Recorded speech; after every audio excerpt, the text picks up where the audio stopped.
Buenos días. Pues entramos en Grecia, pero yo creo que se impone que hagamos un recuento de lo que vimos en los dos encuentros anteriores. Recordemos que nos aproximamos a el pensamiento, a los inicios del pensamiento en el Oriente, y que para nosotros esto tenía una importancia primordial, porque la filosofía griega no surge de la nada, sino que tiene sus antecedentes. Ahora, para realmente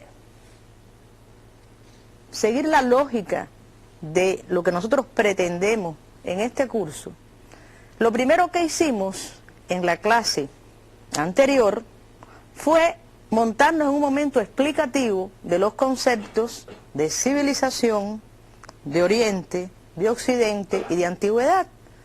Y tratamos de marcar el hecho de la historicidad que tienen los conceptos. Yo creo que eso quedó bastante bien entendido. Después la clase tuvo una fase descriptiva, donde ustedes asimilaron información. ¿De acuerdo? Todas las clases tienen un momento de información y tienen un momento descriptivo, pero también tienen un momento explicativo. La clase de hoy, precisamente, va a tener bastante de explicativo. Pero, antes de dar paso a nuestra clase, volvemos a los conceptos de Oriente y Occidente. ¿En qué son comunes el pensamiento del Oriente y el pensamiento del Occidente? Bueno, en que ambos estaban persiguiendo una explicación del mundo, una relación del cosmos, todo lo existente, con el microcosmos, que es el hombre. Y así, para los indios, el karma y el dharma eran esos principios. Para los chinos, el Tao, el yin y el yang, que establecen la contradicción como lo primigenio. Nuestras culturas americanas también tienen en sus orígenes algo que explica cosmogónicamente el origen del mundo. Y acá, en nuestras culturas africanas, afrocubanas, también existen esos principios. Y eso está muy cercano a la explicación que brinda el Palomonte, por ejemplo, de lo primigenio y de su vínculo con la naturaleza. Es decir, que al pensamiento humano siempre le ha preocupado esta relación del hombre con el mundo, y por ahí empezamos la primera clase y de eso hablamos en la segunda y de eso vamos a hablar en todas las clases. Pero ¿qué sucede? ¿Qué me va a diferenciar? ¿Qué me va a ir diferenciando a esa manera de pensar del Oriente y del Occidente? El Occidente va a poner el acento fundamental en la explicación de la naturaleza, aunque eso no significa, y lo veremos en esta clase, que el hombre no desempeñe un lugar importante. Para el Oriente y otros tipos de concepciones del mundo, el mundo interior, hurgar en el hombre, la armonía del hombre con el mundo, su equilibrio, el dominio de su cuerpo, va a ser uno de los elementos más esenciales. Por lo tanto, va a haber esa búsqueda, y va a haber la búsqueda de un orden jerárquico, que va de lo más grande a lo más pequeño. Y eso lo van a ver repetido. Ahora, el ser humano.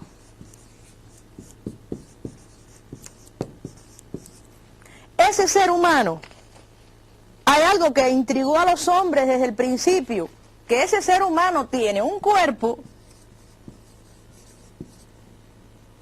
y tiene un alma. El cuerpo,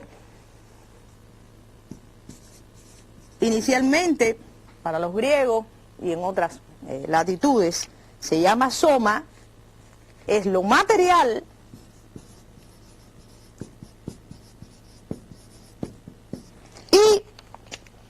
El alma es aquello psíquico, lo espiritual, y me interesa esto, el neuma.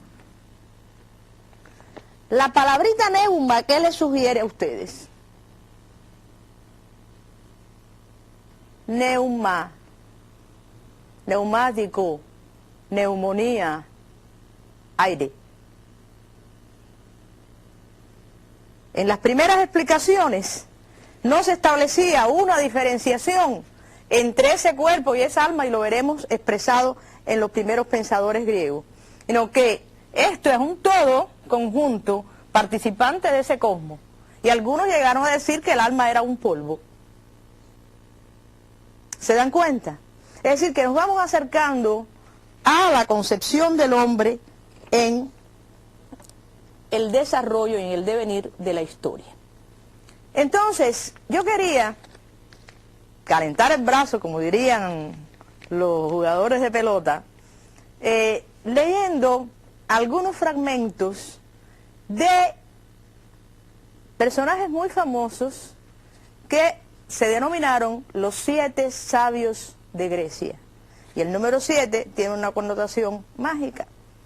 Esos 7 sabios de Grecia fueron los primeros que rompieron con el pensamiento mitológico dominante en Grecia.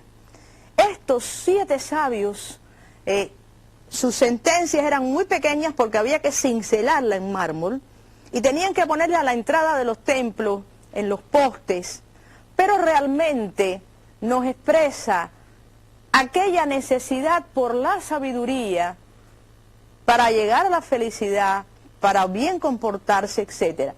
Y como que en esta clase no podemos desaprovechar ni un solo minuto en aprender, yo les he escogido algunas sentencias de esos primeros 7 sabios de Grecia. Por ejemplo, tienen unos nombres un poco difíciles, pero no es objetivo mío que los retengan. No les voy a decir los nombres, son 7, y voy a escoger algunos pensamientos que me parecen que son muy importantes para ayer, para hoy y para mañana. Dice Cleóbulo el Líndico: lo óptimo es la mesura. Para el griego, la medida es lo más importante. Y yo digo que para mí también.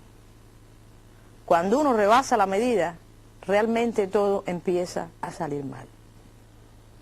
Decía: odia la injusticia, observa la piedad. La justicia es una obsesión de los griegos, realmente. Educa a los hijos. Considérate en guerra con el enemigo de tu pueblo, porque también ellos vivían en un medio en el cual las guerras eran algo frecuente y algo natural. Solón, que también es famoso y que he citado muchas veces, miren su primera sentencia. ¿Qué dijo el primero? Sobre la mesura, ¿verdad? ¿Cuál es la primera sentencia de Solón el ateniense? Nada en demasía. Preocúpate de lo virtuoso. Si has aprendido ya a ser mandado, sabrás mandar. Eso es contra la soberbia, contra que hay que aprender primero a hacer las cosas para después poder mandar. Quilón dijo: conócete a ti mismo. Y verán en la próxima clase sobre Sócrates cómo eso es algo que está presente en esa filosofía. No desees lo imposible. Gobierna tu propia casa. Tales, que es uno de los filósofos que vamos a ver aquí hoy, decía: no trabajes por ser bello de rostro, sé más bien bello de obras. Cuanto deja a tu padre, y quiero que se graben bien esto, cuanto deja a tu padre, otro tanto en tu vejez recibirás de tus hijos. Hay una preocupación por la vejez y por la educación de los hijos y el respeto a la virtud de la vejez, que yo creo que es muy importante. Dice: sea tu oráculo la mesura. Tales también está hablando de la mesura. Pítaco dice: no digas lo que vas a hacer, porque si fracasas se burlarán de ti. Se dan cuenta que es algo que sirve para la vida. Y quería decirle la última, porque me es imposible leérselas todas. Oculta tus desventuras para que no se alegren tus enemigos. Es sabiduría es sabiduría elemental, pero es sabiduría de la cual va a brotar la filosofía.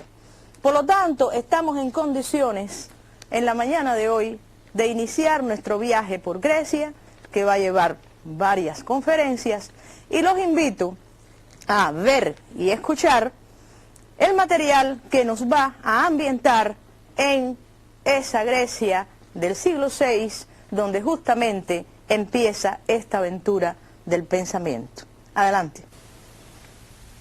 El siglo de oro de la antigüedad, sexto antes de nuestra era, el siglo de Buda, Lao Tse, Confucio, Pitágoras y los filósofos jónicos, se cambiaron las explicaciones mitológicas por las reflexiones sobre la naturaleza del universo. Egipto, Mesopotamia, China y la India, para las primeras 5 centurias antes de nuestra era, se encontraban en un momento de decadencia cultural. En esta decadencia surgen las culturas griega y romana, que tomarán los fundamentos de sabiduría de las civilizaciones madres, ahora en decadencia, y empezarán a construir un sincretismo cultural. Si bien los griegos no son los fundadores del pensamiento filosófico, sí pudieron racionalizar el legado de la cultura mitológica y filosófica oriental, elevando la actividad del pensamiento racional a planos de una nueva cualidad. De especial importancia para la comprensión de la aparición de la filosofía pueden ser los mitos de Hesíodo, que encontramos especialmente en la Teogonía. En todo caso, esas explicaciones míticas acerca del origen del mundo y el hombre, comunes a todas las civilizaciones, poseen características también comunes que contrastan con los rasgos distintivos del pensamiento filosófico. El recurrir a entidades sobrenaturales para explicar ese origen y el recurso a una lógica ambivalente permitiendo que el mismo elemento o la misma entidad se comporte ya sea como un dios, ya sea como un elemento natural, estarían entre las más significativas. El rechazo de estas características será propio de la filosofía y tal rechazo no parece producirse en la llamada filosofía oriental. En todas las civilizaciones antiguas podemos encontrar explicaciones míticas del mundo. Los mitos son respuestas a las inquietudes que el ser humano se plantea tanto sobre el origen del universo como respecto de los factores de cambio y permanencia y las leyes que subyacen para la vida y la muerte. Una de las primeras explicaciones míticas para explicar el universo fue la del eterno retorno. Así como luego de la noche el sol retorna, así como después de determinado tiempo regresan los días lluviosos, de igual manera se dijo el hombre antiguo, de la vida sigue la muerte, y de ella de nuevo vendrá la vida. Todo se explica entonces por ciclos. La cuestión era comprender dichos ciclos, medir su ocurrencia. En la inmensa mayoría de los textos se atribuye el inicio de un pensamiento diferente al de la mitología a Tales, fundador de la llamada Escuela de Miletos. Tales de Mileto crea la geometría abstracta, predice un eclipse de sol y plantea la revolucionaria cuestión acerca de la materia básica y los procesos de creación del universo. Bien, yo creo que estamos ambientados precisamente para desarrollar nuestra clase de hoy. Y no está de más que podamos ver específicamente esa escuela jónica, todos los filósofos que la compusieron, Tales, de quien oímos hablar hace unos instantes, Anaximandro, Anaxímenes y Heráclito no propiamente forma parte de la escuela jónica, pero sin embargo se ascribe a esta corriente de pensamiento y la mayoría de los textos lo traen formando una unidad con ellos, aunque hago la salvedad de que va a existir realmente una diferenciación. Vamos entonces a ver cuáles son los objetivos que nosotros pretendemos lograr con el desarrollo de esta conferencia. Primero, que ustedes sean capaces de caracterizar cuáles son aquellos rasgos que van a tipificar la escuela jónica como la primera escuela donde puede encontrarse un pensamiento organizado desde el punto de vista filosófico en la antigua Grecia. De esta misma forma hacerlo con la escuela pitagórica y me parece que esta es la parte más sustancial e importante de esta clase, establecer la relación entre verdad y opinión en el pensamiento de Parménides. Parménides abre la escuela eleática que tiene una trascendencia tremendamente importante, y establecer la relación de continuidad y ruptura entre Parménides y el atomismo griego. Como verán, es una clase que tiene realmente muchos matices y que yo les ruego realmente que la sigan con muchísima atención para seguir la lógica que nosotros queremos representar. Bueno, van a tener ahí expresado los rasgos de la escuela jónica. Para todos, y como lo pudieron percibir hace unos instantes, lo sustancial, lo más importante, era buscar un principio sustancial unitario. ¿Qué quiere decir principio sustancial y unitario? Buscar la causa de la existencia de todas las cosas, pero desde una perspectiva donde todavía no había un desarrollo de la ciencia. Verán que ese principio sustancial va a tener muchas expresiones. A ese principio le llamaron arjé o aché. Aché tiene que ver con nuestra mitología. Y precisamente ese arjé, ese principio, debía darle coherencia, debía explicar el origen y la multiplicidad existente en el cosmos. ¿Se dan cuenta cuál es el problema? Lo que tienen revelado aquí es el problema que se plantearon ellos, pero ellos no fueron los únicos. Recuerden el Tao, recuerden los principios que vimos en el pensamiento oriental. Pero acá ya vamos a tener una búsqueda un poco más definida en relación con esto.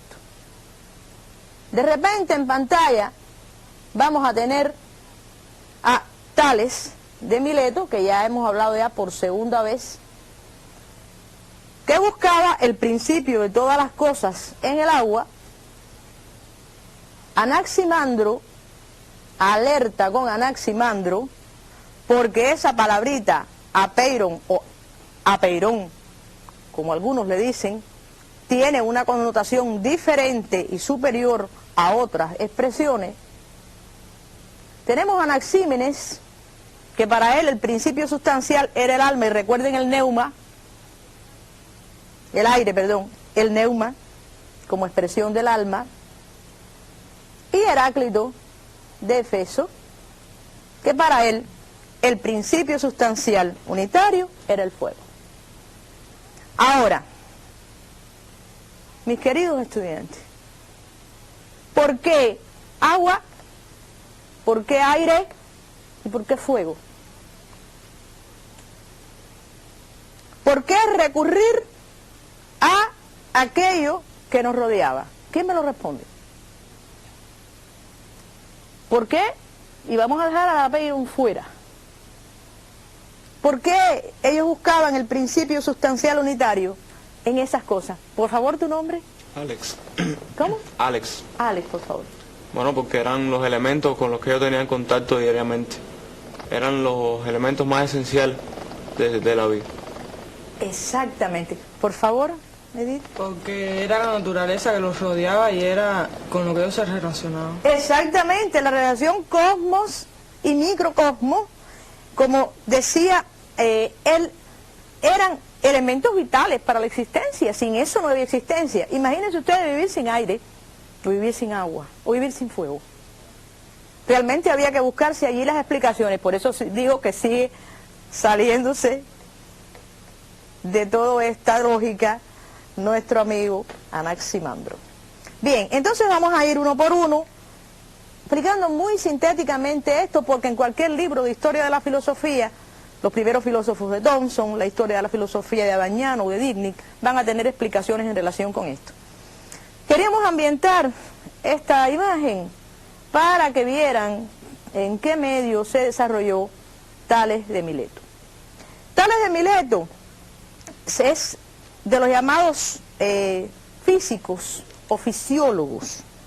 ¿Y por qué Tales de Mileto es llamado de los primeros físicos o fisiólogos, porque fisiólogo no tiene nada que ver con la fisiología que damos hoy nosotros en las clases de medicina, etcétera. Porque fisis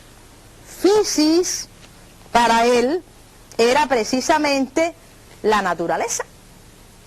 Fisis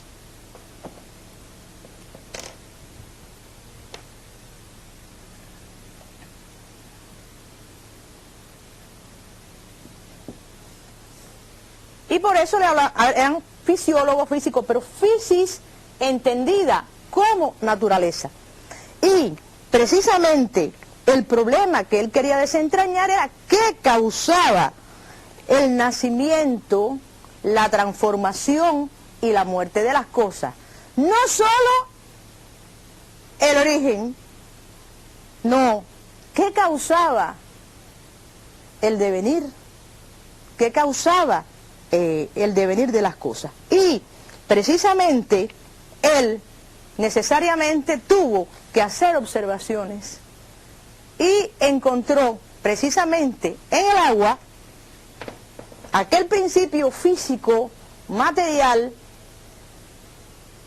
de donde todo nacía y en lo que todo se transformaba. Es decir, esa fisis, como les decía, es esa naturaleza que cambia y que evoluciona, y ese logos es la ciencia, el discurso sobre el que recaen las cosas. Entonces, el agua precisamente es lo que me va a explicar eso, lo húmedo y lo seco. Es decir, se corrompen las semillas. ¿De dónde germinan las semillas? Pero hay un pequeño detalle. Se dice que Tales vivió y fue y estuvo en Egipto y vio las pirámides. ¿Y qué cosa era muy importante para los egipcios? El agua. Y realmente, posiblemente se piense que de ahí se derive atribuirle al agua el principio de todas las cosas. En el caso de Anaximandro, el apeiron, ¿qué significa apeiron? Apeiron significa el principio,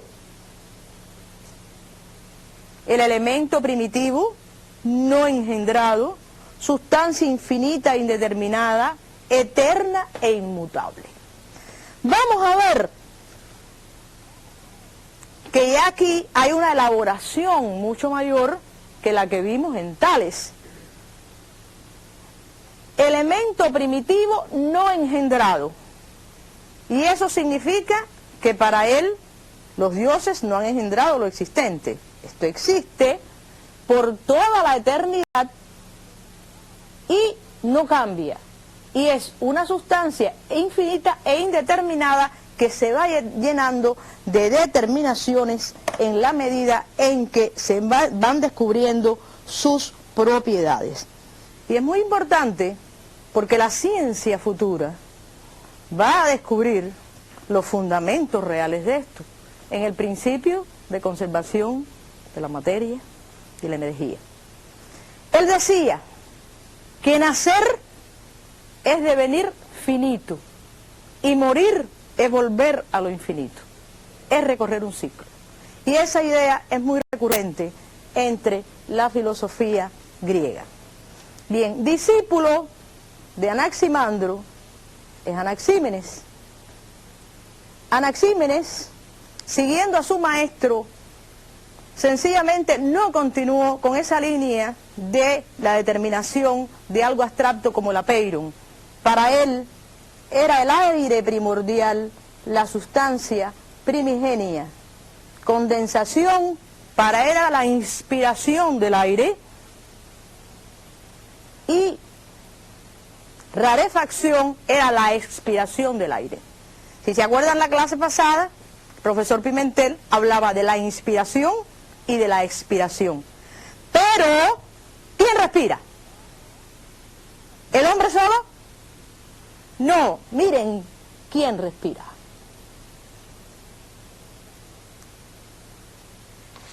Miren qué frase más bella.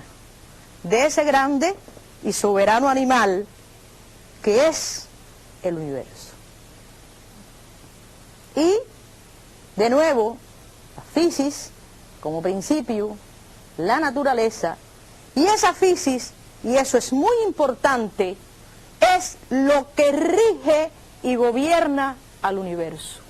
Quiere decir que hay un orden, quiere decir que hay leyes, quiere decir que las cosas están determinadas. Y yo creo que nos estamos acercando realmente a la conformación de los rasgos de una concepción materialista en su primitivez, en su originalidad del mundo, pero que sentó los gérmenes y las bases de los futuros principios científicos por el cual nosotros nos regimos.